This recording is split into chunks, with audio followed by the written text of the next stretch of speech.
Good evening, visitors, and welcome to the Australian War Memorial's last post ceremony. My name is Dan Hiscock, and joining us today from the Australian Army is Lieutenant Colonel David Rosier. We welcome the veterans who have served, those still serving, and the families that love and support them. The live stream of this ceremony is made possible by the Return and Services League of Australia and the RSL and Service Clubs Association, and we welcome members who are watching the broadcast of this ceremony across Australia.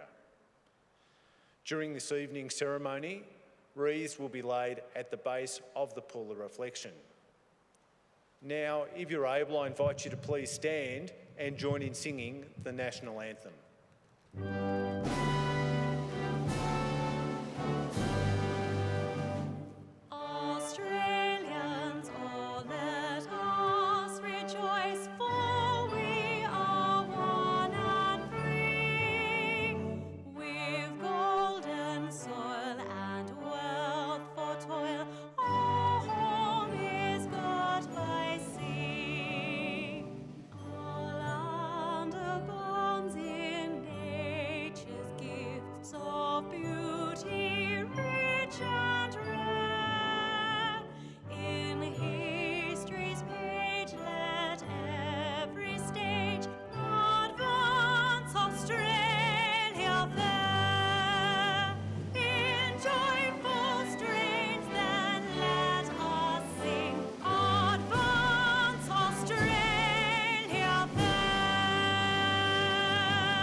Thank you. If you wish to and you're able, please be seated.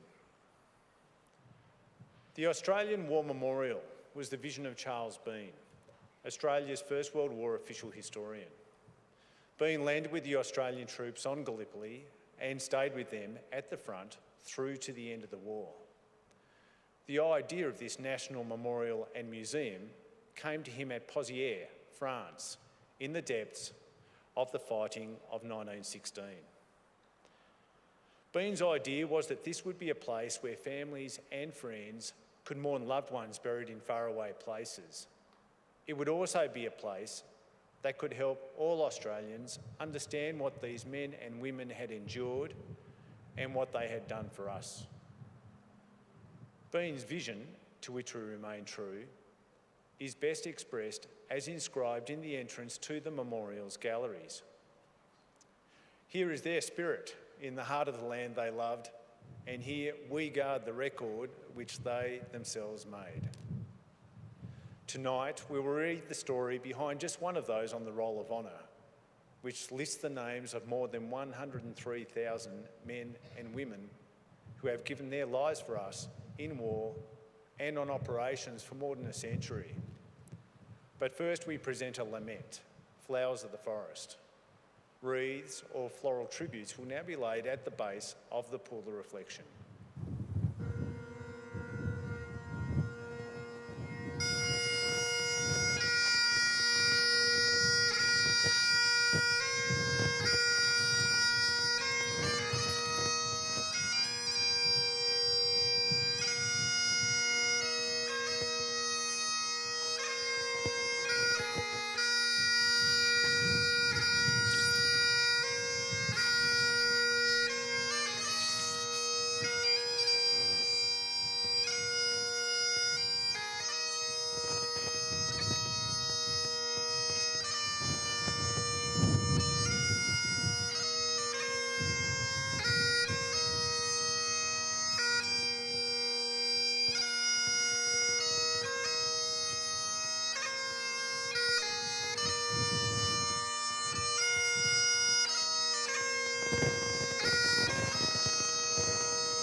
Today we remember and pay tribute to Private Cecil John Parsons.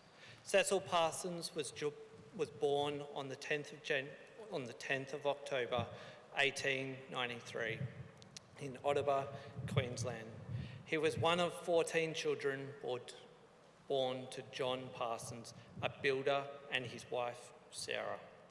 Cecil received his education at the local public school and was working as a dairyman and farmer near Esk when the First World War broke out in 1914.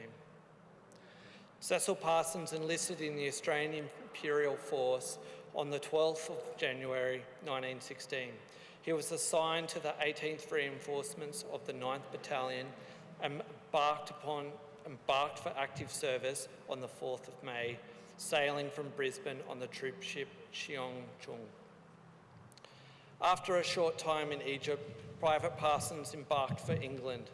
During training there, he contracted an infection and was sent to hospital, so he did not join his unit in France until the 17th of December 1916. Parsons and his comrades passed a freezing and wet Christmas in the trenches as the coldest winter in years set in. Shortly before New Year's Day, Parsons contracted another infection and was again sent for treatment. Parsons rejoined his unit once more in early January 1917. Soon after, the enemy began making a strategic withdrawal to the fortified Hindenburg Line. Their retreat was eagerly followed by Allied units. They were confronted by well-prepared rearguard defences and booby-trapped towns, which resulted in a series of bloody clashes with the enemy. Private Parsons' unit was caught in one at Langy Corps in April and Buller Corps in May, where Australian units suffered thousands of casualties. After that carnage, Parsons' unit was moved to Belgium. They took part in the Battle of Minin Road, in which the 1st and 2nd Divisions sustained over 5,000 casualties.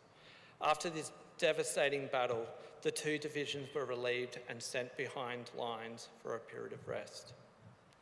In October, Parsons was again thrust into heavy fighting near the Belgian village of Broussy-Dun. There, advancing troops were tasked with capturing the heavily defended high ground. When the Allied barrage opened and the troops began their advance, they were met by German troops who advanced under their own barrage. After a bitter and costly battle, Australian units took all of their objectives, but at enormous cost, suffering more than 6,000 casualties. Among the dead was Private Cecil Parsons. One of his comrades wrote to Parsons' parents and said, "There was a small party consisting of 2 officers and 4 runners, all going up to the front line reconnoitring. On our way up and close to the trench, there were lots of shells bursting.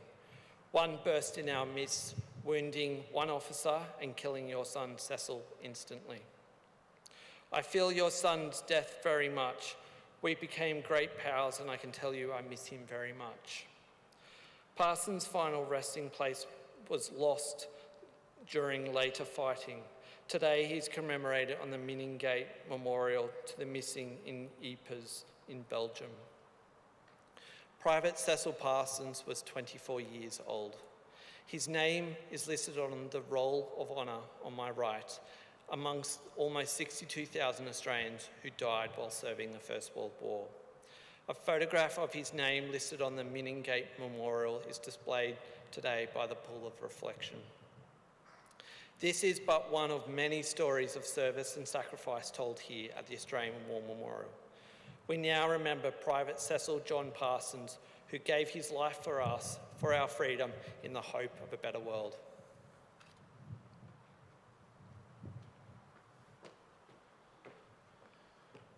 Please stand for the reading of the Ode and sounding of the last post.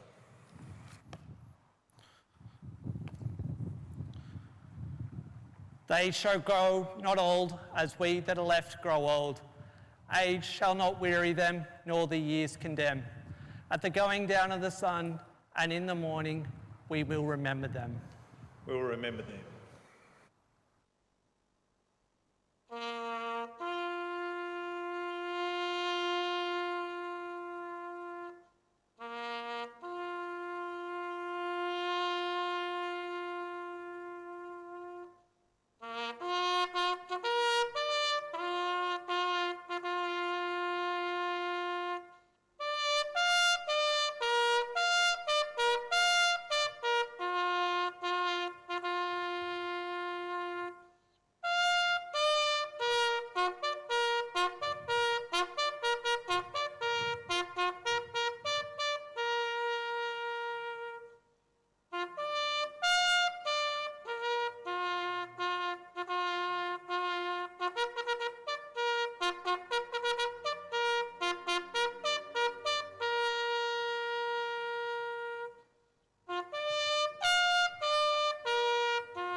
Lest we forget.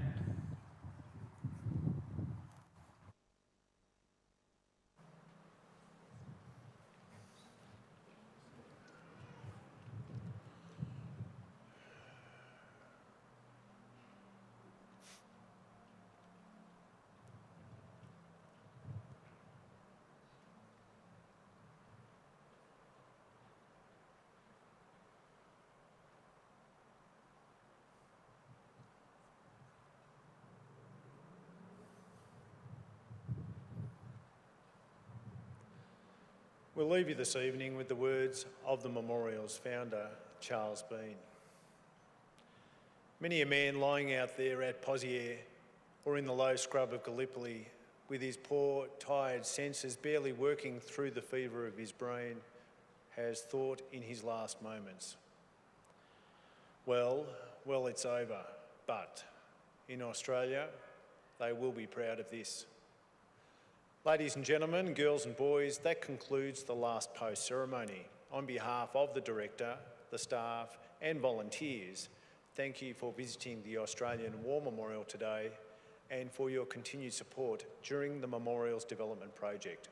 Wish you all a very pleasant evening. Thank you.